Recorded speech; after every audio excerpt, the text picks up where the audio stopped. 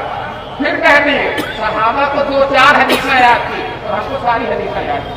صحابہ اپنا وہ آدمی ہے، صحابہ کو حدیث نہیں یاد ہوگی تو کیسے حدیث اچھل کر آ جائے گی تمہارے پاس؟ حدیث تو صحابہ ہی کے ذریعے نہیں ملے گی، اگر صحابہ نہیں ہے تو حدیث بھی نہیں ہے، اگر صحابہ نہیں تو کہتا ہے ہم کو صحابہ سے زیادہ حدیثیں یاد تھی اور ہمارا علم صحابہ سے بڑھ کر ہے، یہ ان کی حماقت ہے۔ فرمایا ہے جو ہے عبداللہ بن عباس سب سے بڑھ کر ان کا علم تھا، سب سے گہرا ان کا علم تھا۔ میں آپ سے بتانا چاہتا ہوں امام ابو حنیفہ سے بڑھ کر، امام شافعی سے بڑھ کر، امام مالک، امام محمد بن حنبل سے بڑھ کر، امام غزالی، امام راضی اور بڑے بڑے جو اس میں حجر ہیں، علامہ بدرالدین عینی ہے، بڑے بڑے علماء سے بڑھ کر علم قصہ تھا صحابہ کرام کا۔ وہ اصل روح جانتے تھے، مغز جانتے تھے، تفصیلات و جزئیات و کلیات اصل روح تک ان کی رسائی تھی۔ وہ براہ راست شاگرد ہیں رسول پاک صلی اللہ علیہ وسلم کے، اور ان کو حضور نے سکھایا ہے اور حضور سے بڑھ کر کوئی سکھانے والا نہیں ہے۔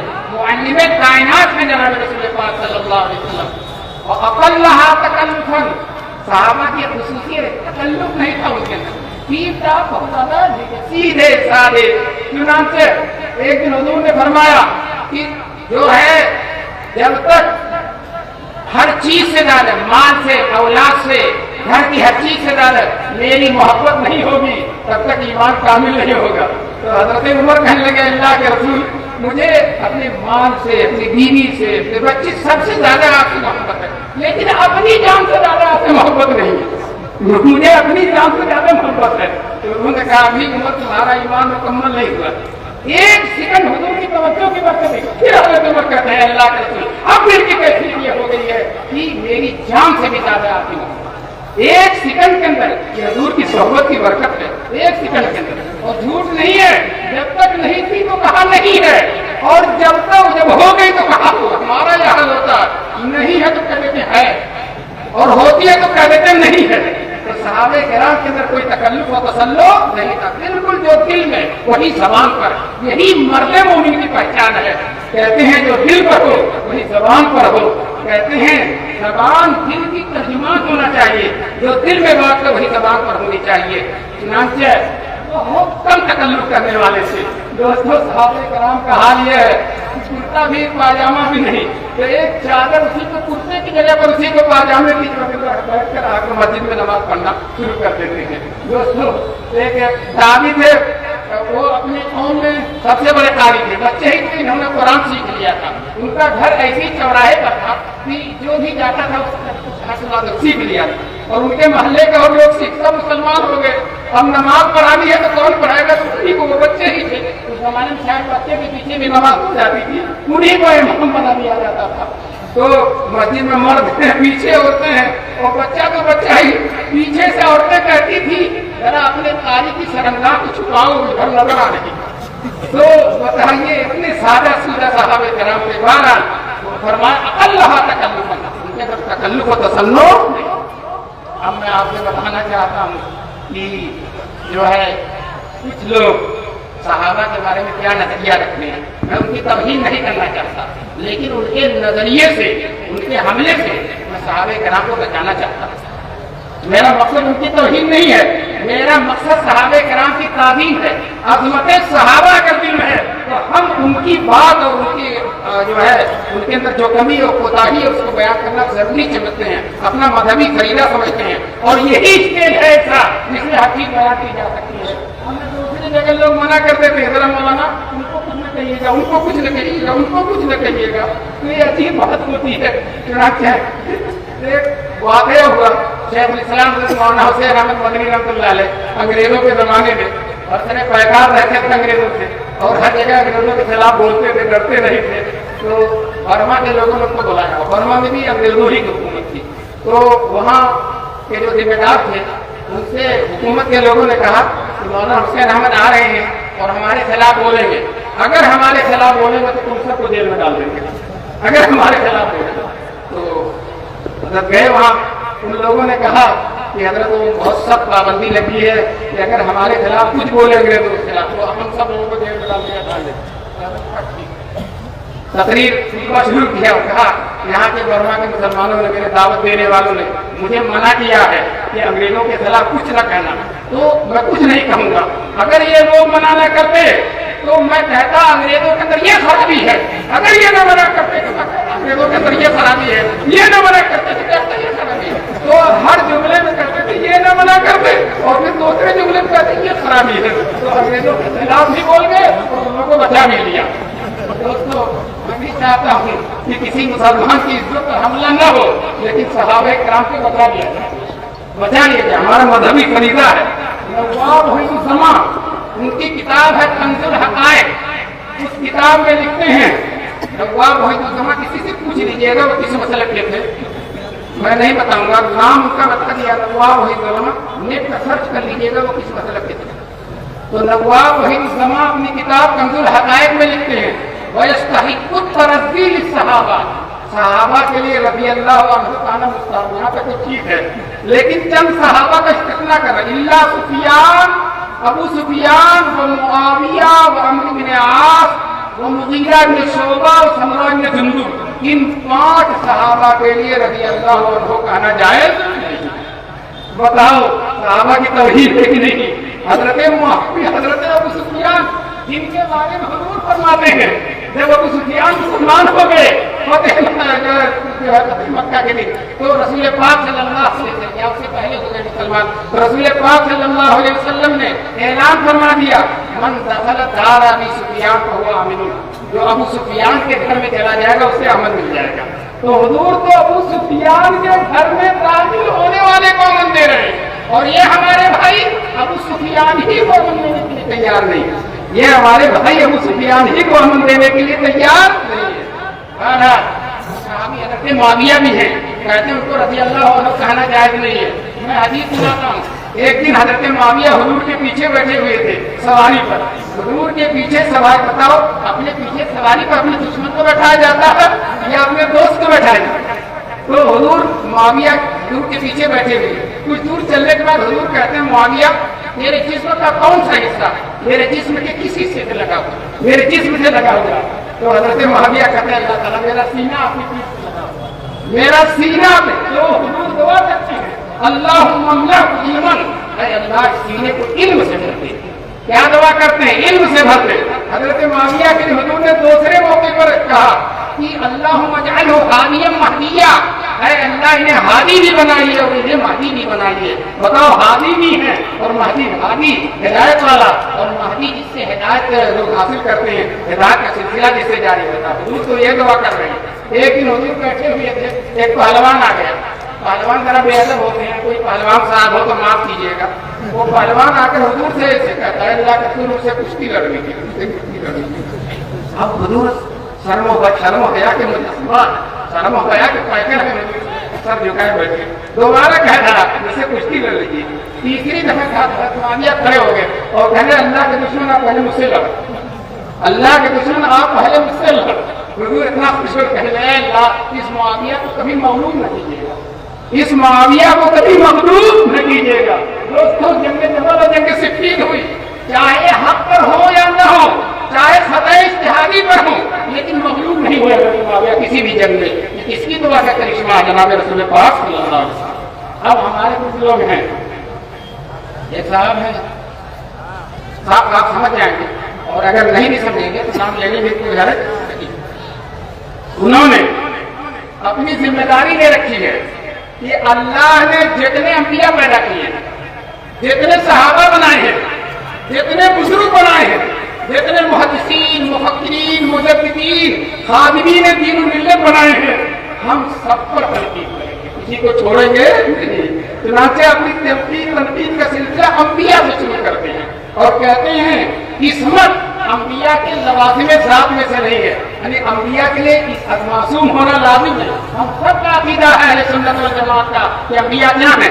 معصوم ہیں، صحابہ محفوظ ہیں، انبیاء معصوم ہیں۔ معصوم کا مطلب گناہ کریں گے ہی نہیں، اور محفوظ کا مطلب گناہ کریں گے لیکن مرنے سے پہلے توبہ کر لیں گے۔ تو صحابہ کے بارے میں عقیدہ ہے۔ اور ہم ہمہ گناہ بھی کر سکتے ہیں، توبہ بھی کر سکتے ہیں، توبہ کر کے مر سکتے ہیں، بے توبہ بھی مر سکتے ہیں، اور انشاءاللہ اگر بے توبہ بھی مرے تو رسول پاک کی شفاعت ہمارے لیے انشاءاللہ ہوگی۔ اس لیے کہ ہم صحابہ سے محبت رکھتے ہیں، ان کے عاشقوں سے، ان کے دیوانوں سے، ان کے دین کے خادموں سے، ان کے مریدوں سے، ان کے شاگردوں سے ہم محبت رکھتے ہیں۔ بتاؤ عمل کچھ نہ ہو لیکن صحابہ سے محبت ہے کہ نہیں؟ ارے بولیے ہے کہ نہیں؟ انشاءاللہ وہ کام آئے گی۔ اسی طرح سے وہ فرماتے ہیں کہ ابھی میں نے بتایا تھا سب سے گہرا علم کس کا ہوتا ہے؟ صحابہ کا نا، انبیاء کے بعد سب سے گہرا علم تھا وہی مسلمان اپنی دوسری کتاب جو ہے نزول الابرار میں لکھتے ہیں۔ پہلے کنز الحقائق کی، نزول الابرار نام کی کتاب، نام بڑا اچھا رکھتے ہیں، یہ گمراہ فرقوں کی عادت ہے اپنی کتاب کا اور اپنے مسلک کا بڑا اچھا نام رکھتے ہیں، یہ ان کی علامت ہے۔ بہرحال جو ہے نزول الابرار کے اندر وہ لکھتے ہیں کہ ان علماء متأخری هذه الامتی، اس امت کے بعد کے، پہلے نہیں بعد کے علماء، کانوا افضل من عوام الصحابہ، وہ صحابہ سے افضل تھے، پھر علم والمعرفت نشر السنہ، کس چیز میں؟ علم میں، معرفت میں اور حدیثوں کو پھیلانے میں بعد کے علماء صحابہ سے افضل تھے۔ بتاؤ یہ ہو سکتا ہے؟ یہ ہو سکتا ہے آج کا کوئی عالم صحابہ سے افضل ہو جائے گا؟ ہمارا علم ان کے علم سے بڑھ جائے گا؟ ان کے علم کی، ان کے تقویٰ کی، ان کے ایمان کی حضور نے تعریف کی ہے، اللہ نے تعریف کی ہے، اور جو ہے صحابہ نے خود صحابہ کی تعریف کی ہے کہ ان کا علم سب سے گہرا ہے۔ بہرحال یہ ہیں جو ہے نواب صاحب، ان کا نام ہے نواب محیط السماء، اور یہ کسی کی تقلید نہیں کرتے تھے، کسی کی تقلید نہیں کرتے تھے، وہ لکھتے ہیں اور اسی طرح سے لکھتے ہیں کہ جو ہے سب سے زیادہ یہ لوگ حضرت عمر سے ناراض ہیں، سب سے زیادہ کس سے ناراض ہیں؟ حضرت عمر سے۔ ایک کتاب ہے طریق محمدی، محمد جوناگڑھی اس کے مصنف ہے، طریق محمدی، اس میں آؤ دعوت دے رہے، جیسے مولانا عثمان صاحب کا شعر آؤ چلے روضہ پاک پر، تو وہ دعوت ہے آؤ کہاں آؤ؟ وہ کہتے ہیں آؤ دیکھو موٹے موٹے صاف مسائل، دھرم کے الفاظ کا کوئی الفاظ نہ، موٹے صاف مسائل میں حضرت عمر غلطی کرتے تھے، موٹے صاف مسائل میں حضرت عمر غلطی کرتے تھے، اور ہم سب کا اتفاق ہے کہ پھر واقع حقیقت میں وہ ان مسائل کے دلائل سے بے خبر تھے۔ دوستو اگر حضرت عمر بے خبر ہوں گے تو دنیا میں کوئی بھی حضرت عمر کے بعد باخبر ہو ہی نہیں سکتا۔ چنانچہ حضور صلی اللہ علیہ وسلم فرماتے ہیں لو کان بعدی نبی لکان عمر، اگر میرے بعد کوئی نبی ہوتا تو عمر نبی ہوتے۔ ایک حدیث میں حضور فرماتے ہیں اے عمر، بخاری کی حدیث ہے، اے عمر تم جس گلی سے گزرتے ہو شیطان اس گلی کو چھوڑ دیتا۔ ایک دفعہ میں لکھنؤ میں مولوی صحابہ کی تقریر کر رہا تھا اور اس میں نے کہا کہ مولوی صحابہ شیعہ حضرات بہت ہیں، صحابہ کو برا بھلا کہتے ہیں، تو سنی حضرات مولوی صحابہ کا جلسہ وہاں لازمی ہے، مولوی صحابہ جملے سے مولوی صحابہ بھی لازمی ہے اور جلسے مدد اور بڑے خون سے کرتے ہیں لوگوں نے۔ میں تقریر کر رہا تھا کہ کاش کی حضرت عمر ایک دفعہ لکھنؤ آ گئے ہوتے، کاش کی حضرت عمر ایک دفعہ لکھنؤ آ گئے ہوتے تو یہ شیطانی تھی کہ شیطان ہی نہ آتا، یہ کتنے نہیں ہوتے، ہم لوگوں کو مولوی صحابہ کے جلسوں کی ضرورت ہی نہ پڑتی۔ تو بہرحال یہ لوگ حضرت عمر سے بہت نفرت کرتے ہیں، بہت دوری رکھتے ہیں۔ ایک شیعہ کہتا ہے عمر خیش بیکار کیوں نام عمر دار، میں اپنی زندگی سے بیکار، عمر زندگی کو کہتے ہیں، میں اپنی زندگی سے بیکار ہوں کہ اس کا نام حضرت عمر کا نام ہے۔ کتنی نفرت حضرت عمر سے۔ اسی طرح سے یہ حضرات بھی حضرت عمر کو کہتے ہیں جانتے ہی نہیں تھے۔ اللہ کے رسول فرماتے ہیں کہ جو ہے ایک دفعہ حضرت عمر نے خواب دیکھا، جبکہ ان کا یہاں تک کہ آپ تک پہنچے لوگ، یہاں تک حضور سے کہا یہ علم ہے، تمہارا علم بہت گہرا ہے، تمہارا علم بہت گہرا ہے، اور یہ کہتے ہیں ہم سب کا اتفاق ہے کہ ان مسائل کے دلائل سے حضرت عمر بے خبر تھے۔ میں کہتا ہوں سب سے زیادہ بے خبر دنیا میں کوئی نہیں جو حضرت عمر کو بے خبر کہتا ہے، اس لیے اس کی خبر لینی ضروری ہے۔ جو حضرت عمر کو بے خبر کہتا ہے اس کی خبر لینی ضروری ہے۔ بہرحال میں وہ دوسرے صاحب کا تذکرہ کرنا تھا جو انبیاء کو معصوم نہیں سمجھتے، کتاب میں لکھتے ہیں اپنی